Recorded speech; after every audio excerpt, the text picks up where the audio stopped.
दोस्तों नमस्कार और फिर से स्वागत है आपका हमारे चैनल पर। और आज के इस वीडियो में हम सीखेंगे मल्टीपल यूनिट और कंपाउंड यूनिट का यूज़ करना।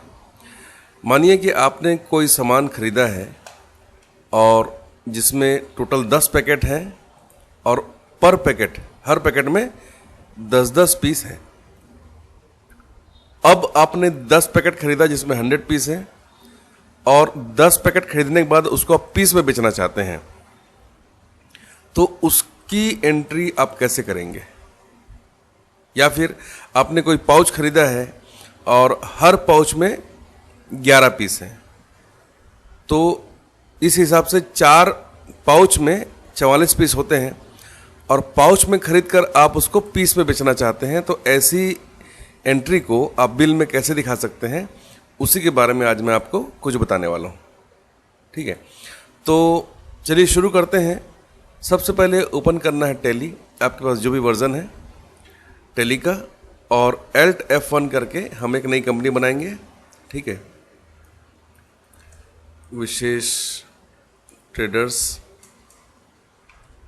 एड्रेस लिखना है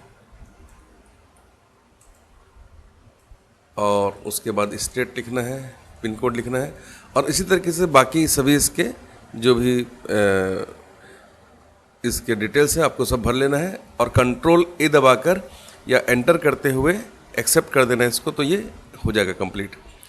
अब अकाउंट्स इन्फो में जाके हम लेज़र बना लेते हैं परचेस या सेल के हिसाब से। इस तरीके से परचेस का या सेल का या दोनों का ही आप लेज़र यहाँ बना लें इस प्रकार से।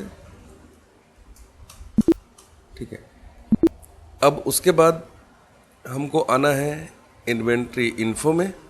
इन्वेंट्री इन्फो में आने के बाद आपको बनाना है यहाँ पर यूनिट में ले रहा हूँ यहाँ पर पीस, फुल फॉर्म भी लिख देते हैं इसका इस तरीके से, और ले रहे हैं इसको हम डजन,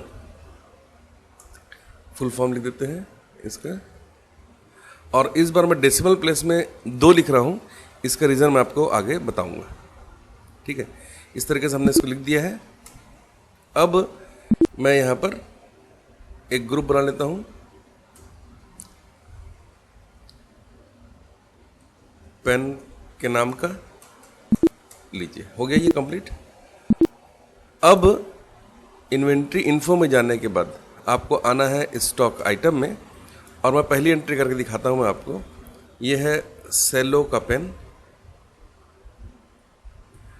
और यहाँ पर एक मैंने लिया है पेन, अंडर पेन, और यहाँ पर यूनिट लिया है पीस। लेकिन मैं इसे डजन में भी खरीद सकता हूँ और पीस में भी खरीदना चाहता हूँ, तो यहाँ पर वो ऑप्शन मुझे दिखाई नहीं दे रहा फिलहाल। इसके लिए मुझे कीबोर्ड से F12 को प्रेस करना है, या राइट साइड में सबसे नीचे में कॉन्फ़िगर का ऑप्शन है, उसको क्लिक करना है। क्लिक करने के बाद आप जब नीचे आते हैं तो यहाँ पर देखिए एक जगह एक ऑप्शन है alternate unit for stock items. इस वाले ऑप्शन को आपको जरूर से यस कर लेना है। Alternate unit for stock item वाले ऑप्शन में जाकर जब इसको आप यस करेंगे तो यहाँ पर देखिए एक ऑप्शन आपके पास और आ गया अल्टरनेट यूनिट्स का। तो यहाँ पर आपको लेना है dozen where 1 dozen equal to 12 pieces. ठीक है, ऐसा मैंने लिख दिया है और इसको एंटर कर दिया है। ठीक है, एक और करके दिखाता हूँ एंट्री में आपको, रोटोमैक पेन। ठीक है, यहाँ पर मैंने लिख दिया है पेन, यहाँ पर लिया है मैंने पीस, यहाँ पे dozen, 1 dozen equal to 12 pieces, ऐसा। ठीक है, ये आप जरूर समझ गए होंगे। आप चाहें तो कुछ यूनिट और भी बना सकते हैं। मैं यहाँ पर एक और यूनिट बना लेता हूँ, पैकेट। ठीक है, पैकेट,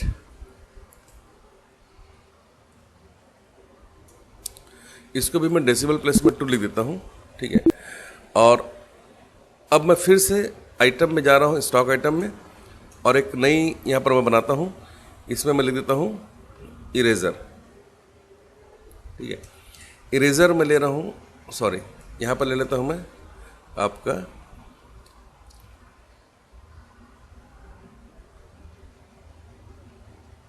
ABC पेन, ठीक है।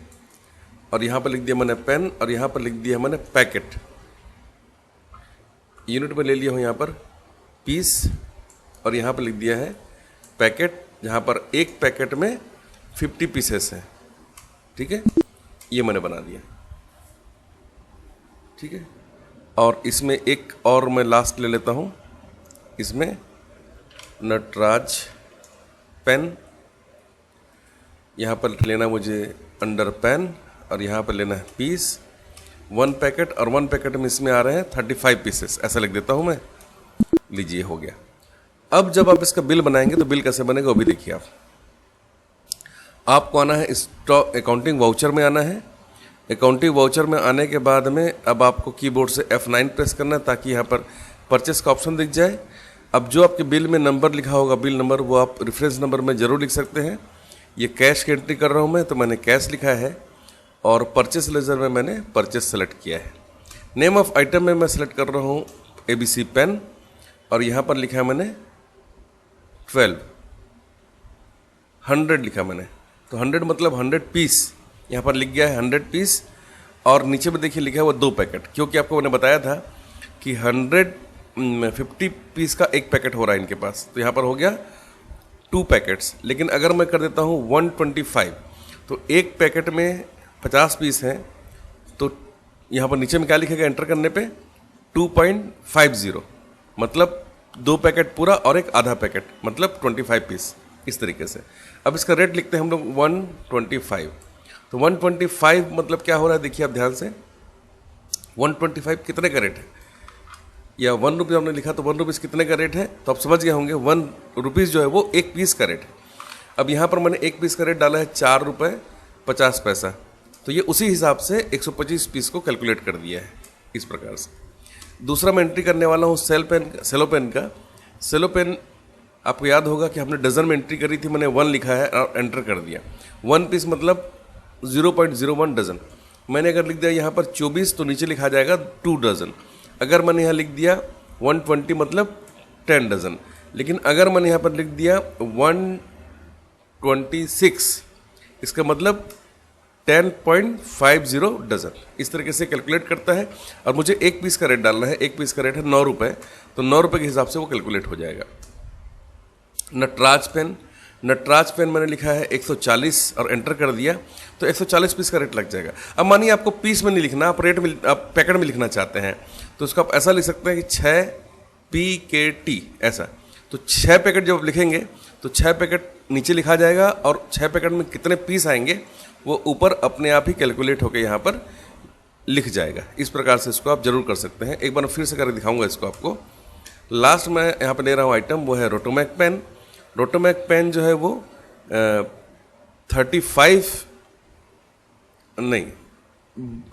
पीस का एक डज़न हो रहा है इस केस में, तो मैं 12 लिखता हूँ। देखिए यहाँ पर 1 डज़न लिखा गया है।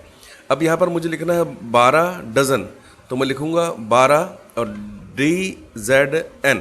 तो ये 12 डज़न जो लिखा मैंने, ये खुद ब खुद नीचे यहाँ पर 12 और DZN ऐसा लिखा मैंने, नहीं हो रहा है। चलिए कोई बात नहीं, आपको यहाँ 120 पीस लिखना पड़ेगा, तो ये आपका आ जाएगा 10 डज़न इस तरीके से, ठीक है। अब इसका रेट लिखना पड़ेगा मुझे 9 रुपये, इस तरीके से ये हो गया कंप्लीट, ठीक है। इस तरीके से बन जाएगा। इसको प्रिंट करने के लिए आपको कीबोर्ड से Alt और P को प्रेस करना है, और जैसे ही आप एंटर करोगे तो ये इस तरह से बिल दिखाई देता है, थोड़ा छोटा है। Alt और Z को अगर आप कीबोर्ड में एक साथ प्रेस करते हैं तो ये जूम हो जाएगा और आपका इस तरीके से दिखाई देता है, ठीक है। यहाँ पर एक अलग सा ऑप्शन दिखाई दे रहा है शिफ्ट बिल्ड, इसको आप जरूर बंद कर लेंगे। Alt P कीजिए और F12 दबाइए।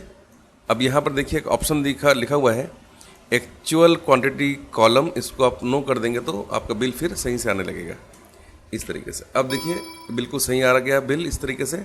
रेट भी लिखा हुआ है, कितना पीस है, कितना पैकेट है, सारा कुछ इसमें इस तरीके से लिखा हुआ है। इसको हम बोलते हैं अल्टरनेट यूनिट का यूज़। अल्टरनेट यूनिट का यूज़ करके आप इस तरीके से इस बिल को बना सकते थे। इसको मैं कंट्रोल और A दबाकर सेव कर देता हूँ। तो मुझे लगता है कि आप ज़रूर इसको समझ गए होंगे कि हम किस प्रकार से अल्टरनेट यूनिट का यूज़ कर सकते हैं। इसके अलावा एक और होता है, उसे हम बोलते हैं कंपाउंड यूनिट, उसको भी ज़रूर आप समझिए इसी वीडियो में। इन्वेंट्री इन्फो में हम गए और यहाँ पर हमको जाना है यूनिट ऑफ मेज़र में, और यहाँ पर मैं क्रिएट कर रहा हूँ एक नया एक यूनिट, लेकिन उसके पहले मुझे इस टाइप को कंपाउंड करना होगा। यहाँ पर मैंने लिखा है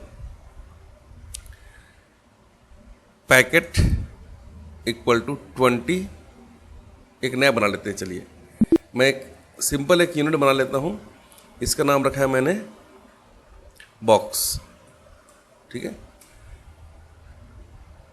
तो ये हो गया बॉक्स, इसका फुल फॉर्म लिख देते हैं इस तरीके से, और यहाँ पर मैंने लिख दिया है 2, ठीक है। अब मैंने ये नया जो यूनिट बनाया है इसको मैं कंपाउंड कर देता हूँ यहाँ पर, और यहाँ पर लिख देता हूँ बॉक्स ऑफ 100 पीसेस, इस तरीके से, ठीक है। तो यहाँ पर लिखा भी हुआ देखिए, यूनिट विद मल्टीप्लायर फैक्टर्स, जैसे कि केजी इक्वल टू 1000 ग्राम्स, इस तरीके से मैंने यहाँ पर समझा कर लिखना जरूरी रहता है। इसको मैंने यस कर दिया है। अब यहाँ पर मैं इन्वेंट्री इन्फो में जाकर एक नया आइटम बनाता हूँ, क्रिएट किया मैंने यहाँ पर, और यहाँ पर मैंने लिख दिया ओजोन पेन, ठीक है। ओजोन पेन यहाँ पर लिख दिया है, और यहाँ पर मैंने ले लिया है अंडर यूनिट पेन, और यहाँ पर मैं ले देता हूँ बॉक्स ऑफ 100 पीसेस। बस अब यहाँ पर मुझे कुछ करना नहीं है, तो मुझे अल्टरनेट यूनिट नहीं चाहिए, तो मैं यहाँ पर नॉट एप्लीकेबल कर देता हूँ और इसे मैं सेव कर देता हूँ, ठीक है। अब मानिए कि वो सेम बिल जो मैंने बनाया था या नया कोई बिल बनाना चाहते हैं, उसमें कोई आप इसकी एंट्री करना चाहते हैं, तो आपको जाना होगा वाउचर में, ठीक है। अकाउंटिंग वाउचर में आने के बाद आपको यहाँ पर जो भी डेट चेंज करना है कर लो आप, बिल का नंबर लिख दीजिए यहाँ पर, पार्टी अकाउंट में कैश लिख दीजिए, और परचेस लेजर में परचेस लिख दीजिए। और यहाँ पर मैंने लिख लिया है ओजोन पेन 1 लिखा है, तो यहाँ पर हो गया 1 बॉक्स। तो आपको पता है 1 बॉक्स में 100 क्वांटिटी है, अगर मैं 1 लिखूँगा तो यहाँ पर पूरे मुझे बॉक्स का रेट डालना पड़ेगा। तो ओजोन पेन 2 रुपये का एक है, तो 100 पेन का हो गया 200 रुपये, तो मैंने यहाँ पर लिख दिया 200 रुपये। इस तरीके से 1 बॉक्स का आ गया यहाँ पर रेट, ठीक है।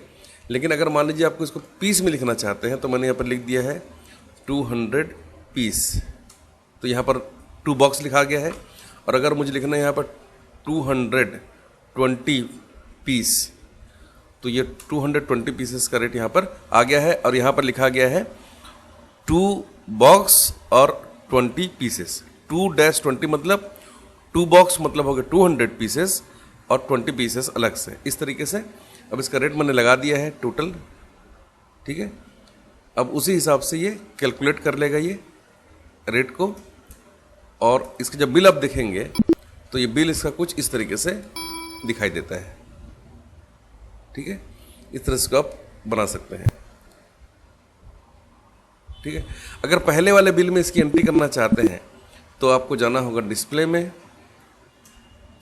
फिर डे बुक में Alt F2 करके आप 1 से 2 तारीख की एंट्री यहाँ पर एक साथ ले लीजिए। 1 तारीख को मैंने एंट्री करी थी, इसी में आप नीचे जाके इसको थोड़ा सा मॉडिफाई कर लो,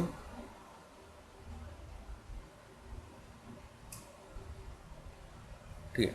तो यहाँ पर मैंने नीचे यहाँ पर आने के बाद में सबसे नीचे में यहाँ पर मैं इसकी एंट्री कर देता हूँ ओजोन पेन 225 पीसेस, और इसका रेट मैंने डाला था 400 रुपये पर बॉक्स के हिसाब से, उसका रेट यहाँ पर आ गया है। या 200 रुपये आपने डाल दिया तो 450 रुपये इसका रेट आ गया यहाँ पर, इस तरीके से। और जब इसका बिल देखेंगे आप Alt-P करके, तो ये इस तरह से दिखाएगा।